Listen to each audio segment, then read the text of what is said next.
چې څوک شراب ونسکي، څوک پوډر ونسکي، څوک سیګریټ ونسکي،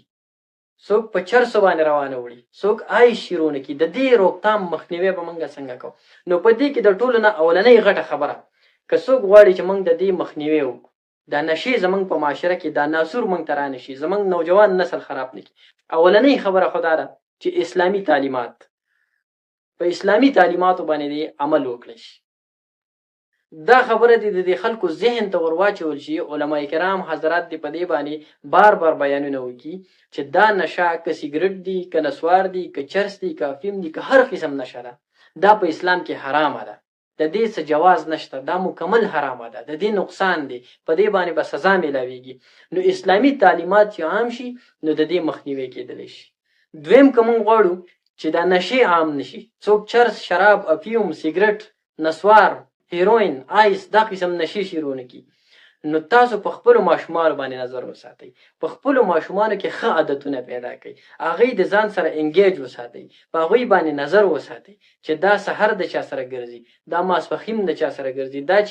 دا چې مازیګر روزي د ماښام پورې ګرځي نو چا سره ګرځي، دا د چوټۍ په ورځ باندې چرته ځي، دا د کوم ملګرو سره ناسته پاسته کوي. په خپل ماشومان باندې نظر وساتئ، په خپل کشرانو باندې نظر وساتئ چې دا د څنګه خلکو سره ناسته پاسته کمزې ته ځي راځي. نو په خپل ماشومان باندې نظر ساتل او په هغوی کې ښه عادتونه پیدا کول. او دریمه یو غټه خبره، که موږ غواړو چې زموږ په معاشره کې شراب، نسوار، سیګریټ، چرس، افیوم، هیروین، آیس، دا قسم نشي عامې نشي، دا ناسور زموږ کلي علاقې ته رانشي، زموږ ماشومان د دې ناسور او د دې غلط کار شکار نشي، زموږ کشران دا نشي شیرونه کی. اهم خبره دا ده چې په خپلم د غلط صحبت نه، د غلطو خلکو د محفل نه ځان جدا وساتي، او په خپلو کشرانو باندې هم دا نظر وساتي چې زما کشران چرته ګرځي، د چا سره ګرځي، ماسپخیم لاړ شي ماښام راځي، دا چرته تلو، د چا سره تلو، آیا د ده په ملګرو کې چرته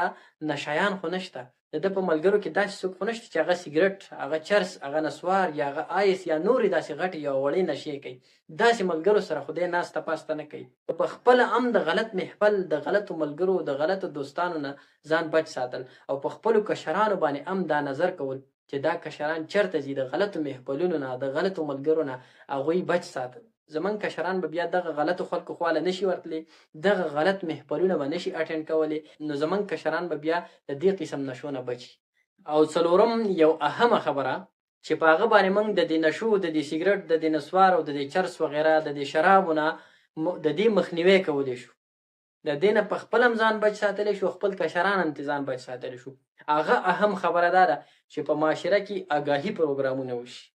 خلک په دې باندې پوه کړی شي چې دا کمی نشي، که هغه شراب دی، که هغه چرس دی، که افیوم دی، که هیروین دی، که آیس دی، که نسوار دی، که هر نشه ده، د دې نقصان دی، د دې ډېر ساید افیکټس دي، د دې زمونږ په صحت باندې ډېر زیات بد اثر دی، د دې مونږ ته ډېر نقصان دی، دا زمونږ صحت خرابوي. نو که چېرته په معاشره کې مونږه دا قسم آګاهي پروګرامونه وکړو، وخت په وخت، په میاشت کې یو پروګرام داسې په کلي کې، په جومات کې، په محله کې، په ډبه باندې، په سکول کې، داسې په یو علاقه کې چې هغه ته موږ عام خلک راټول کړو، هغه ته کشران هم راشي، هغه ته مشران هم راشي، او هغه ته داسې غټ خلک راشي، هوښیاران راشي، سکالران راشي، هغه ته ټیچران راشي، هغه ته ډاکټران راشي، او په هغه کې هغوی دا تقریرونه وکړي، هغه خلک په دې باندې پوه کړي چې دا نشي چې دي، که هغه نسوار دی، که سیګریټ دی، که شراب دی، که آیس دی، که هر نشه ده،